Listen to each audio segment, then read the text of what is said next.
Salut à toutes et à tous et bienvenue dans cette nouvelle vidéo. Dans la continuité de la vidéo précédente, j'aborde aujourd'hui l'apprentissage rapide et efficace du japonais en utilisant des flashcards, qu'elles soient électroniques comme dans le logiciel Anki ou traditionnel sur papier cartonné, des fiches quoi. Ce système consiste à poser une question et donner une réponse en les répétant régulièrement, ce qui favorise un apprentissage efficace. Armez-vous de patience et de détermination, munissez-vous d'un crayon, d'un papier, pour écrire en masse des kanji ou des phrases types. Deux points clés à retenir tout d'abord, utilisez les bons outils pour noter le vocabulaire, la grammaire et les exemples de phrases types, et n'oubliez pas d'inclure des fichiers audio pour améliorer votre prononciation. Ensuite, évitez de vous concentrer exclusivement sur la grammaire pendant de longues périodes, trop longues périodes. La règle de Pareto s'applique ici. 20% de vos actions devraient vous rapporter 80% de résultats. C'est pour cela, pour cette raison, que vous devez prioriser l'apprentissage du vocabulaire, car maîtriser environ 6000 mots est essentiel pour une communication fluide au niveau courant. Au moins 6000 mots. Mais au cours de votre apprentissage, vous prendrez du plaisir au fur et à mesure que vous apprendrez, ne vous inquiétez pas. Concentrez-vous d'abord sur le vocabulaire, puis abordez la grammaire et les exemples de phrases. N'oubliez pas de répéter à voix haute pour renforcer votre apprentissage et travailler votre prononciation dès le début. Deuxième partie, les kanji. Attention, cette partie me tient à cœur. Ne négligez pas l'étude des kanji.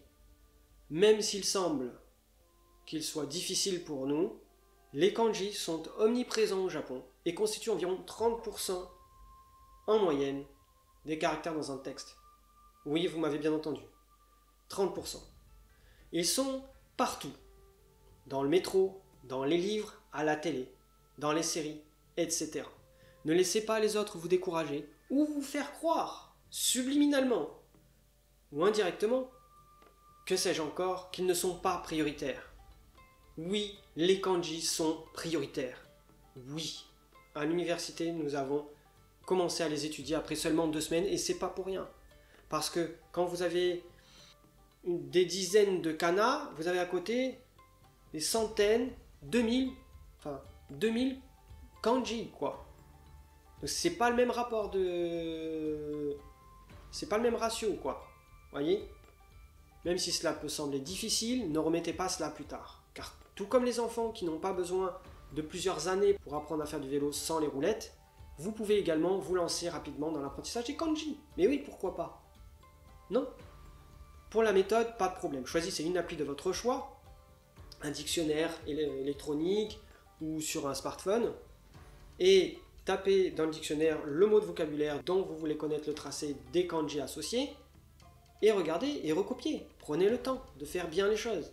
Vous verrez, vous aurez l'habitude de tracer des kanji au bout d'un moment, vous le prendrez beaucoup plus vite. Donc en résumé, ne procrastinez pas et abordez les kanji dès le début. Soyez régulier dans votre apprentissage, même en commençant par les kana, enchaînez directement avec les kanji du programme du GLPT N5, c'est-à-dire 100 kanji. Oui, quand bien même vous flippez de vous y mettre, quand bien même, sachez que 2 pauvres kanji par semaine, ça fait déjà le N5 en 1 an. Je répète, 2 kanji par semaine sur 52 semaines, vous avez fait 104 kanji. Il en faut 100 pour le N5. Pour ceux qui ont d'autres activités, c'est largement possible. Bon, la plupart d'entre vous, vous avez une activité. Ben, j'imagine. Donc, en parlant d'anecdotes, en ce moment, je suis à la fin du N2 et je vais entamer le N1. J'apprends environ 30 nouveaux mots par jour, sans compter le double en révision. Et en ce moment, je précise, j'ai fait des sessions hardcore par le passé. Des centaines de mots, 300, 400, 700, etc. Des révisions de période de rush d'une semaine ou deux. Ça plaira surtout aux tryharders et aux hardcore tryharders. Mais là, c'est pas le moment. C'est pas pour vous faire peur. Si je vous dis tout ça, que je bouffe 30 nouveaux mots par jour avec des kanji uniques, parce qu'il y a des mots avec un seul kanji, il y a moins de kanji, j'apprends pas 30 kanji par jour, j'apprends 30 mots. Il y a des mots qui sont composés de kanji que je connais déjà. Mais ils sont associés d'une autre manière pour faire d'autres mots. Voilà.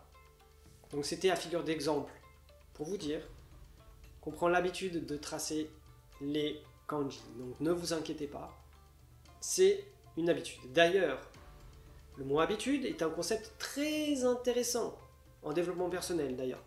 Et on en reparlera du pourquoi, du comment pour déployer de nouvelles habitudes dans une autre vidéo aussi. Faites passer le feu de votre passion par-dessus votre appréhension de la défaite et de la peur de ne pas réussir. Juste lâchez-vous et tracez-les. Tracez le plus de kanji possible.